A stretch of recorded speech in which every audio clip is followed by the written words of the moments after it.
Know when you're ready. All right, it's recording. Perfect. Hi, thank you so much for joining me, Alexis, and anybody on our Zoom call today. I'm really excited for our Heart for the Arts virtual summit.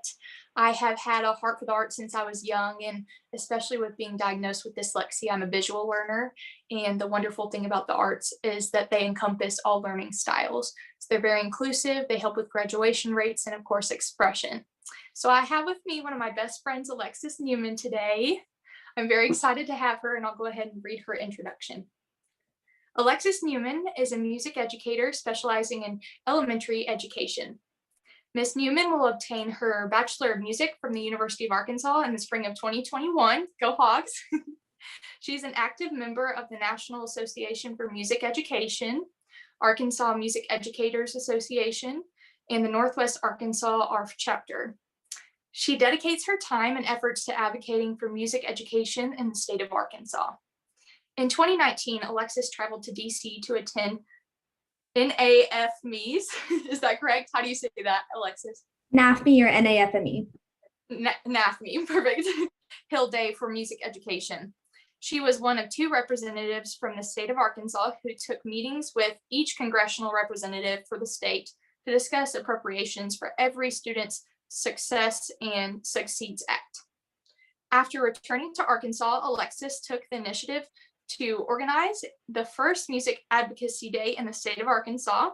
She also received a proclamation from Governor Asa Hutchinson declaring March as Music in Our Schools Month.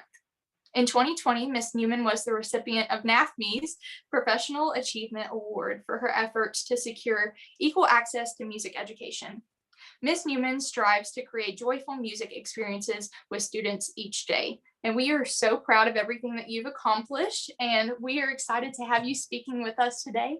I will go ahead and open the floor for you. Absolutely. Thank you, Whitney. I'm happy to be here today. I love everything you've done with Heart for the Arts so far, all of your efforts. You're really making a difference. Wanted to make sure you knew that. And I'm going to talk just a little bit today about music advocacy. So let me get my presentation pulled up. All right, so music advocacy with the goal of securing music in our schools for all students. So advocacy is just public support for or recommendation of a particular cause or policy. So in this case, we're talking about music and music education. And there's more than one way to advocate. Immediately people think about advocating to legislators, but there's also smaller ways and equally effective ways to advocate. So the first way is through performance. Every time anyone who's involved in the arts gets up and does some kind of performance, they're reminding the people who are viewing that performance the role that arts play in their lives. So performance is one of the most powerful and not really discussed ways of advocating. The next way is social media. A lot of us are really familiar with that one, just posting if you see a cool video of people interacting with the arts in one way or another. Supporting your local arts community. So for me, that means not only SONA, so the Symphony of Northwest Arkansas and Arkansas Philharmonic Orchestra, but also being a patron of our local arts museums like Crystal Bridges and our theaters like Walton Arts Center and Theater Squared. And then lastly, speaking to and advocating to politicians. And it's important to remember that there's no wrong way to advocate. So as long as you're talking about the arts, bringing it up, then you're doing some good. Whenever you go to advocate, it's important to think about why, because if you're going to speak up about something and say it's important, you want to have taken that time to reflect and consider why you're doing it. So typically it's good to try to remain student-centered. So that just means presenting things in terms of what the students themselves need. And in order to do that, you do need to communicate with the educators who are working with these students every day. So before you go and ask for a specific cause from legislators or from people in your community, you should talk to your local educators and see what their specific needs are, because they change kind of frequently. And if you're not in those schools, then you might not necessarily know what they need. And then lastly, it's important to tell your story. So when you go up to talk to somebody about why music is important, they don't want to hear a list of just statistics and nothing personal. They need you to attach a face to the cause. So if you can think back to an educator that strongly influenced you or an experience you had with music that was really powerful, and then articulate that into words. That is something that's really effective as far as advocating goes. And lastly, you should never say I. Again, this goes back to student-centered. Education is about the students. And so when you're advocating for music education, you should think about what the students need, not necessarily what the educator or what the community needs. The next thing is to find your community. So no man's an island. Anytime you're advocating for a cause, you're going to want to have people on your side. And the way to do that is to be a helper. So people want to help people who are helping them. So if someone asks you for something, it's always good to say yes. It might be something small, as small as passing out flyers or being an usher at an event. And people, they see that you want to help them, and they're more likely to stand up with you and help your cause. You want to find your allies in your community. So for arts education, your allies are educators. They're also members of your arts community, like museum board members. And it's good to remember that you should be reaching out to all people. If you're advocating for arts education, you're advocating for general education as well. So you want to be close with those other educators of normal classroom subjects and of those people who support athletics as well. You don't want to create like a arts versus athletic situation. We're all allies and we should all be speaking for education together.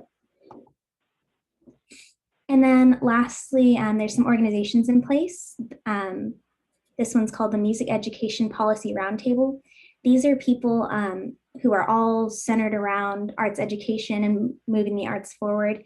And they have resources available that are well-researched, anything that you find from these sources, and some of them are there, NAFME, Music for All, the Country Music Association Foundation.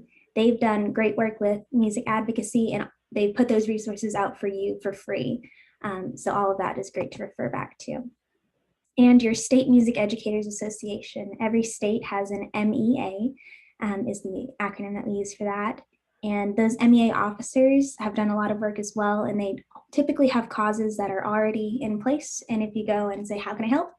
They'll be ready to give you a part. All right. The next thing is Music in Our Schools Month. So exciting, the Music in Our Schools Month is in the month of March, so it's coming up. And most MEAs will organize an advocacy day. So one day designated for a group of people to go to the Capitol or participate virtually and to talk with legislators about the importance of music education.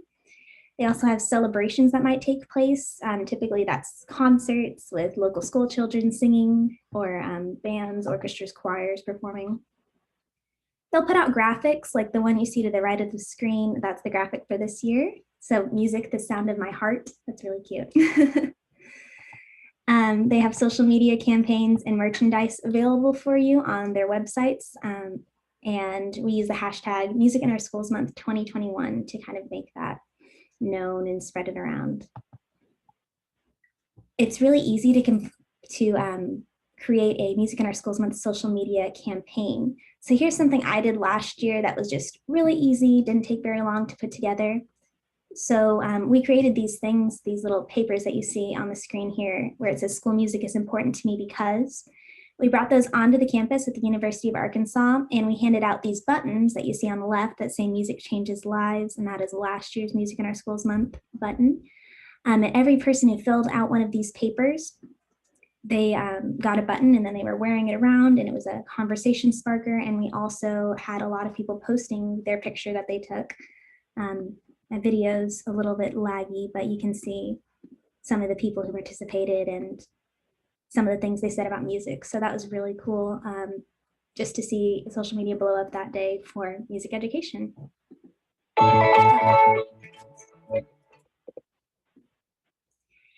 This is a short video from the Country Music Association Foundation about giving the gift of music. This is just an example of one of the great resources they have available. Let's see if that'll play.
So that's just one example of the really cool resources that they have out there and that you can share with administrators or legislatures and those recognizable faces. They really seem to have an impact on people. Next, we'll talk about a few strategies that work really well with advocating for music. The first one a lot of people use is statistics and research. If you do use statistics and research, it's important to do your research thoroughly and back it up and only cite reputable sources. So I've attached a link here and I have this in a document that I'm going to share as well. That is to nafmi.org, and they've done a whole bunch of research for you already, and they have where, what institution each of those things come from, so that if you want to quick plug in a few cool statistics, those are available and well researched already. The next thing this is a really popular thing to discuss now is equity. States are required to provide equal access to a well-rounded education that by definition includes music. So when you're talking to people, if you want to bring in the word equity or equal access, that works really well, especially if they're trying to take away a particular program from an area that might be underserved.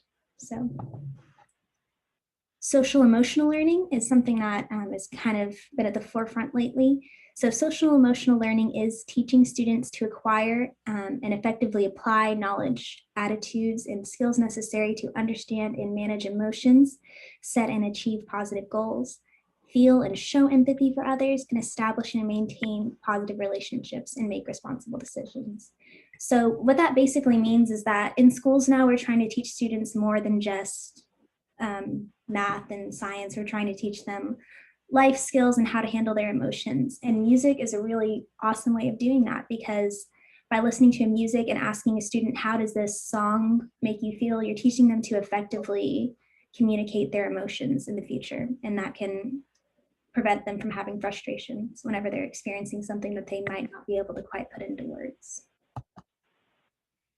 It's also important that when you're in a music class, you are building long-term relationships with those teachers.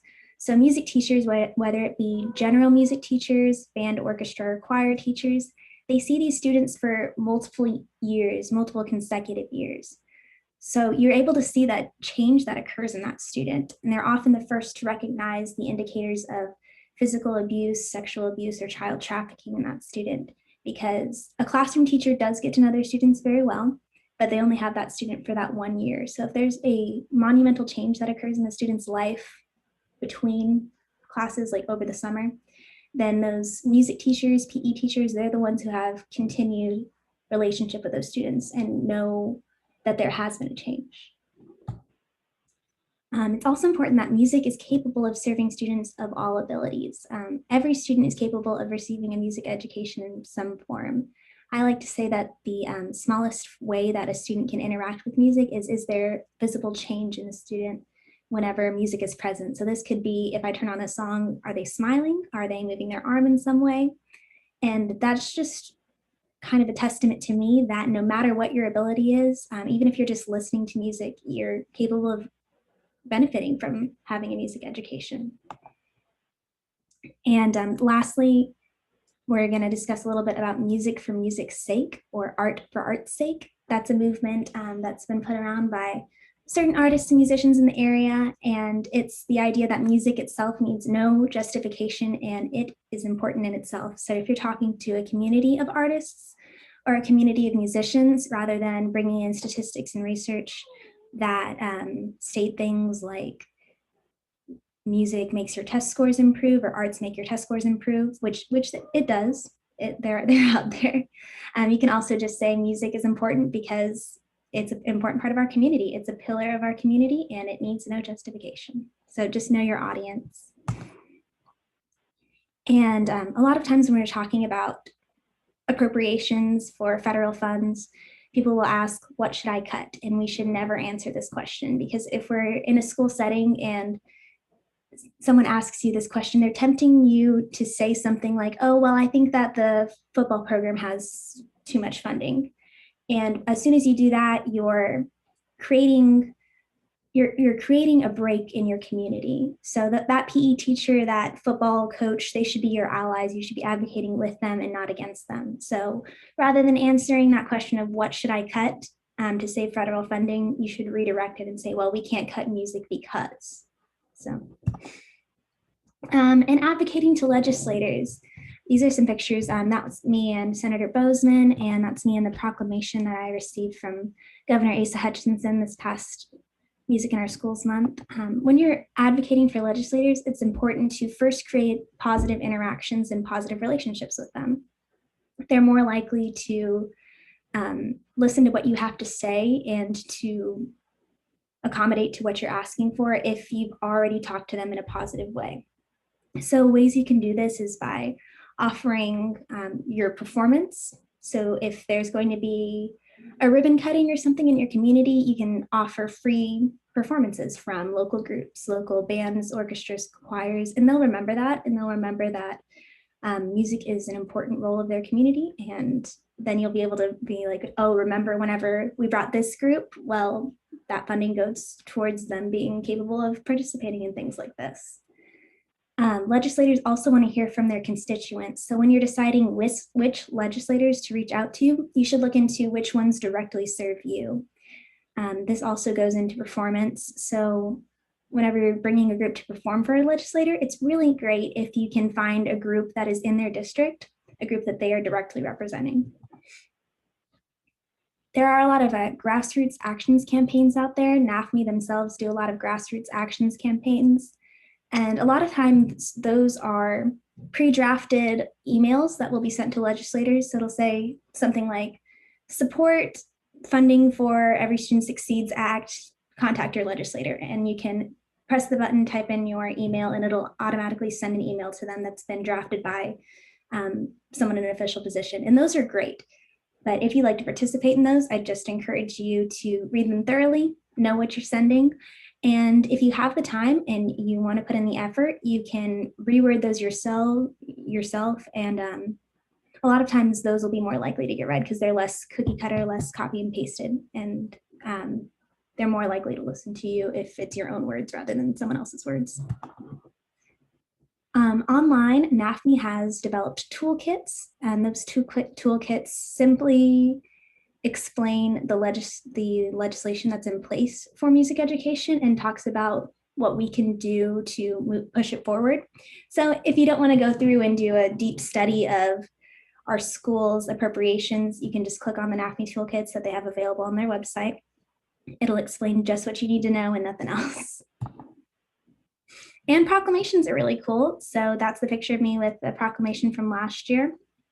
For that, I sent an email to Governor Asa Hutchinson's office, and I requested a proclamation for Music in Our Schools month for the year of 2020. So then that was really great because then Asa Hutchinson was like, yes, Arkansas is officially declaring March as Music in Our Schools month, and it doesn't hurt anything on them. It doesn't cost them anything except maybe just a little bit of time, and they'll be really likely to give that to you. So you can request from the governor, from mayors for proclamations, and that's a great way that they can support you without having to give you any kind of money or anything. And it looks great for your community as well.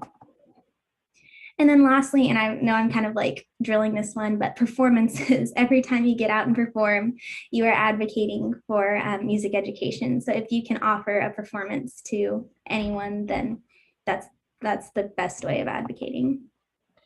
And then I'd like to just briefly talk about the Every Student Succeeds Act that I've been referencing throughout the presentation. It's the most important piece of legislation for music education.